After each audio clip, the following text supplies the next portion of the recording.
Welcome to Spiritual Psychology. My name is Renee McKenna, and I bring my 30-plus years as a recovering addict and ex-crazy person turned therapist and shamanic healer to bring you snackable teachings on spirituality, psychology, and all things personal growth.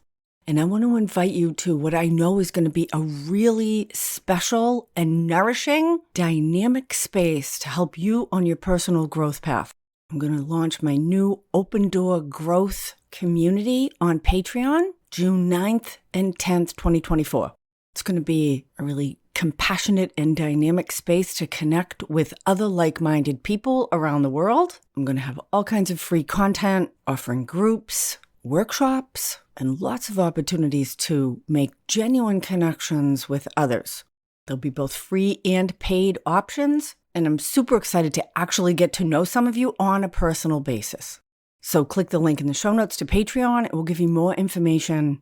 And if it's after June 10th, it'll be live and you can join. And I hope you will, because if you like this podcast, you already have a lot in common with me and many other people. And I'm going to create a space where we can all come together to share and grow, learn and connect in a truly supportive space. And so today I want to talk about loving the vulnerable self.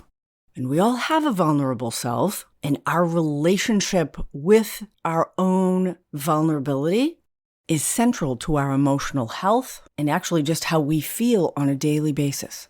And through my own personal growth work and my work with clients over the years, the vulnerable self is often hidden, neglected, unavailable, or even abused. And this is a travesty because the vulnerable self I'm talking about holds what is best about us. The vulnerable self holds our joy, our creativity, our curiosity, and connectedness. The vulnerable self could also be called the soul self or the authentic self, and it is the jewel of our spirit.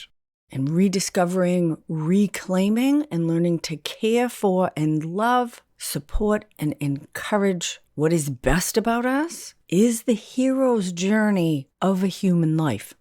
If you want to learn more about the hero's journey and our inner superpowers of our soul self, you might check out my last two episodes, number 216, The Hero and the Victim, and number 215, Inner Superpowers, the 8 C's of Internal Family Systems. And because I have so frequently come upon past life work through client sessions, either intentionally or unintentionally, I do believe this is not our only go-round on the human plane. And because of the vast range of transpersonal experiences available through inner journey work, I do believe there's different levels of consciousness that we move through as well on our soul's journey back to reconnect with the one, because we are little aspects of divinity, having our individual unique experiences within this larger divine container.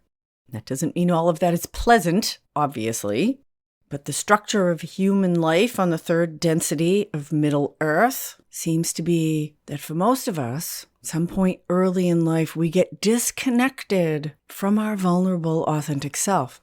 And we may spend the rest of our life defending it, denying it, or trying to reclaim it. And having done all of those things deeply myself, I will suggest that reclaiming our vulnerable self is the highest and most fulfilling path. And I spent much of my life, as many of us do, trying to be invulnerable, which made me bitter, cynical, frightened, angry, and judgmental. And learning to embrace, care for, and to actually integrate or even be led by my most vulnerable self has been a challenging but surprising path to joy and peace, authentic connection, and inspiring creative energy. Having the courage to take off all the different social masks I have and be who I really am with others, and growing in the skills and abilities to do that is perhaps the most worthwhile pursuit that we can do in our life. Because life is really a series of relationships with ourselves, with others, and with God. And having genuine relationships requires us to be genuine. And so the hero's journey is to face our own inner demons and reclaim that jewel of our vulnerable, authentic self. Priceless. And for most of us, it is the most daunting quest we could undertake. And I will tell you, the most rewarding.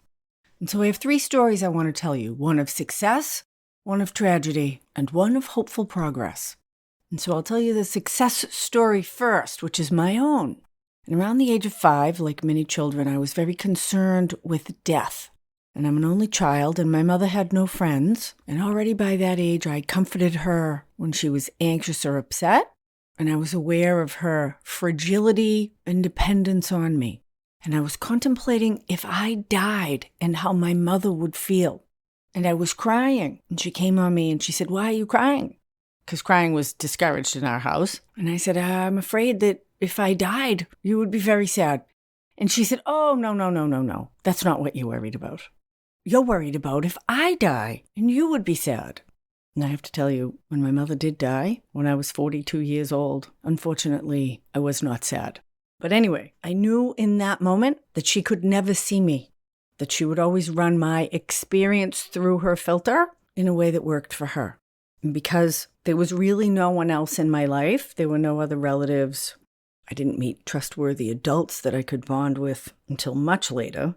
So at the age of 5, I shut down my authentic, vulnerable self because I knew it wouldn't be supported in that environment. And I subsequently globalized that for the rest of my life. And many of us do that. Most of us do that. We have a childhood experience with imperfect and even dysfunctional caregivers, and then we make that a template for the universe. It is unsafe here. It must be unsafe everywhere. And that becomes a foundation stone in the structure of our being that we are often completely unconscious of. It's like burying an aspect of our best self alive under the house. And spiritual aspects of ourself don't die, thank God. And because it may be true that they aren't safe in whatever those childhood experiences are, it is a survival skill to put them away. Because you can't actually harm the authentic self, but you can lose connection with it. And mine remained fairly loud, and we had a pretty bad relationship. I came to hate my own vulnerability. I thought it meant I was weak and fragile like my mother, which I wanted to be everything my mother was not. I completely rejected her and consequently rejected much of what was best about me. My authentic self is pretty wild and vivacious, and so she came out as a shadow self in drinking and drugs, criminality, chasing married men, stealing. And there's a whole psychology with all of that addictive dysfunction and those destructive behaviors that are rooted in the belief that I'm unloved, I'm uncared for, and I'm unsupported. And I live as if those things are true, and I make choices that reinforce them. And when I got clean and sober, I had to face and reclaim those authentic parts of myself, heal my wounding, or I was not going to be able to stay sober because it was driving me into unbearable suffering. And unbearable suffering is a good motivation. Having been there more than once, pain lets us know something needs attention or changing, and will often motivate us to do it like nothing else will. And so slowly, painfully over the years, taking risks to be who I really am, show that to other people, and to my shock and surprise, the response has been incredible. Because water seeks its own level and like attracts like. As I became more emotionally available, I was drawn to more emotionally available people. As I became more authentic, I was connecting with more authentic people. As I was healthier, circumstances and people resonated in my life. And that upward spiral continues to this day, climbing up the consciousness scale from shame and victimization, fear and rage, into courage, acceptance, compassion, love, and joy. View's much better from up here, I'll tell you. So I literally and abjectly hated being vulnerable for much of my life. Hung out with tough guys and new releases from prison, other drug addicts and alcoholics, low-level criminals. Those were my people. And miraculously, particularly through 12-step fellowships, but many other circles as well. I've got to connect with other people who have hit bottom with self-destruction and decided to start climbing out of that pit. And we do it together. And great therapists, spiritual teachers, friends and lovers have been the intercessors for the goddess of my own understanding and taught me how to love and be influenced by my own vulnerable self. And when I first, through inner journey work, discovered this part of myself, and there are actually many aspects of her. She had fang-like teeth, wild, filthy hair, and she carried a knife. And she was about 4 years old. And she'd stick you with that motherfucker if you got close to her. She'd bite your arm, too. A little feisty, but she was wild and vicious. And it has been a long process of taming, not domesticating, that part of myself. And I experience her, as many of my clients do, as not living fully on this plane. She's like a wood nymph. She sleeps under the leaves. Her hair is still filthy, but she is happy and wild and free. She speaks the language of rock and water and tree. She is still fierce, but holds tremendous wisdom and just innate knowing of these mysterious, natural and transpersonal forces. And she is a natural part of me now, and part of my spiritual practice is sitting in nature and feeling the incredible power of the life force, and she is one of the expressions of it. And when she is happy, I am happy. And this is healthy inner self-caregiving. So I will offer myself as a success story. And I continue to push the edges, be curious, and do exciting and sometimes dangerous things because we think it's really fun. And the tragic story is one from a person I worked with years ago, and she was conceived in a rape. And her mother was young and didn't even know she was pregnant until she started to show. And she never told anybody that she was raped. And the family sent her to the Sisters of Charity where she had the baby, and the baby was taken from her and immediately put up for adoption. And no one adopted the baby. And a year later, the mother returned with her new boyfriend because he thought they should go get the child. And they did. And they got married and they readopted her baby. An adoption from the infant's perspective is abandonment. And it can have profound implications for the person's life. I've worked with many adopted people, and working with that birth trauma is imperative because it's one of those foundation stones that left unhealed is a perpetual source of pain. And so we were doing some inner child and soul retrieval work, and my client came upon this baby girl in the orphanage in one of her inner journeys. And she was actually a bubbly, happy baby. Cute and full of life energy, and also deeply, deeply wounded, unloved, uncared for, rejected, and abandoned. And the psychological work is to be willing to reclaim and care for these parts of ourselves. And I asked my client, are you willing to grow in the skills and abilities to love and care for this part of yourself? And she said yes, but it was a lie. She said it because it was the right answer. And the thing that's fascinating and profound about inner journey work is that these inner parts of ourselves hold great truth. And the baby communicated, I don't trust you. And I asked, are you trustworthy? And she said, no, I don't want anything to do with this part of myself. And that was the last session that we had. And through some mutual acquaintances, I came to find out that she returned to drug addiction and prostitution. She got pregnant and lost the baby. And the father of the baby killed himself. Now, I can't say that all that happened because she wasn't willing to do her own inner work of loving her vulnerable self, but it's certainly that self-rejection and unwillingness put her deep again into a destructive circumstance and path. Now, it is my understanding that over time she pulled herself back up and she's doing okay, which I'm really glad about. And we do all have free will here, and it frequently determines the quality of our life experience.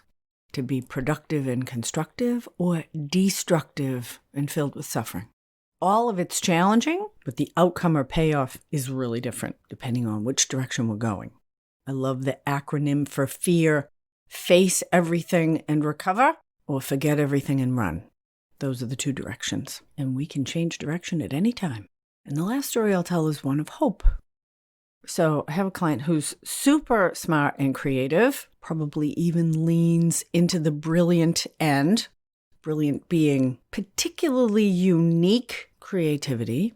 I believe we all have a light of brilliance within us. And for most of us, it has nothing to do with reading, writing, or arithmetic. Many different ways to be intelligent. And if you want to learn more about multiple intelligence theory, check out episode 56. It's a really beautiful, expansive, and accurate way to understand all the different ways that we can be gifted or intelligent as humans. Musical intelligence, social intelligence, emotional intelligence. So my client as a child was really quirky and different, super creative, and bullied by the other children at school because of it, particularly in the pre-teen years. And children can be vicious in their hierarchy and lack of inclusiveness. And so my client developed intense shame around this radically creative part of themselves. And they had some social awkwardness, as probably most of us do. They really came to hate and suppress this part of themselves in an attempt to be accepted by others. And so now they're in their 30s and they're a tech genius working for one of the big names in Silicon Valley that you probably have an app on your phone for. And they're really struggling with a low-level depression, a kind of hopelessness, and this kind of existential exhaustion. They want to sleep like 12, 14 hours a day when they can. And it is often the presenting issues, the dis-ease that we feel that is the doorway into that which needs to be healed and revealed within ourselves. And so we went into this feeling of exhaustion and depression in their body. And they've been working with me for quite a while, so they have their own spiritual connections. And we asked to be shown what was the origin of this exhaustion and depression. And we came on this 10-year-old part of themselves hiding in the grass. And this vulnerable part of themselves was pretty despondent and hopeless. When I asked what this self part needed, they said, "What's the point? Life is pointless." And it was pretty obvious. My client had completely rejected and locked away this part of ourselves. And if you can imagine rejecting and locking a 10-year-old up by themselves with nothing to do, they're going to become depressed and lethargic and despondent and lose their will to live. And some pretty deep distrust internally has been created because of this self-relationship that my client has had of self-rejection. Understandable as it was at age 10 to be socially successful, it is inappropriate at this point in their life.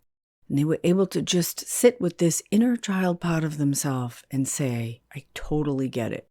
And the kid was like, "Really?" And just by being present and authentic and vulnerable within themselves, there was a slight shift in the depression and the hopelessness. And so they are a meditator, and their meditation includes now just checking in with this part of themselves and a willingness in ordinary reality to maybe create a little music, to write some code, which can be very creative for code writing people, and maybe even to start to write down some of those wildly imaginative intergalactic war stories that this child used to create. And I would say, not coincidentally, within a few weeks of that internal transition on a spiritual or psychological level, they discovered some pancreatic issues that may be directly related to their energy level. And they're changing how they eat and caring for their body in a different way as well. And it's all one system. And there is a level of self-compassion and self-love growing in a move from hopelessness toward hope and from depression to self-revealing and self-love. And we all have a vulnerable, authentic self, and it's much easier to access than you might imagine. You just sit and get quiet and ask yourself, what is my most vulnerable self? It may come up as an image, a video clip, an audio clip, or just a sense or feeling. And I encourage you to look at what that relationship is, how you treat that part of yourself, If you ignore them, deny them, love them, support them, or something in between. And one of the things we're going to do in the Open Door Growth community on Patreon is personal growth challenges. And this is your personal growth challenge for this week, to examine your relationship with your own vulnerable self. Thank you so much for listening. If you want some help on your personal growth path, shoot me an email, info@reneemckenna.com. We'll set up a free discovery call and see if a block of spiritual psychology work might benefit you in your life. Again, click the link below to join my Patreon community. I really look forward to connecting with you on this personal growth path we're all on. And until then, blessings on your path. Until we meet again, this is Renee McKenna for Spiritual Psychology.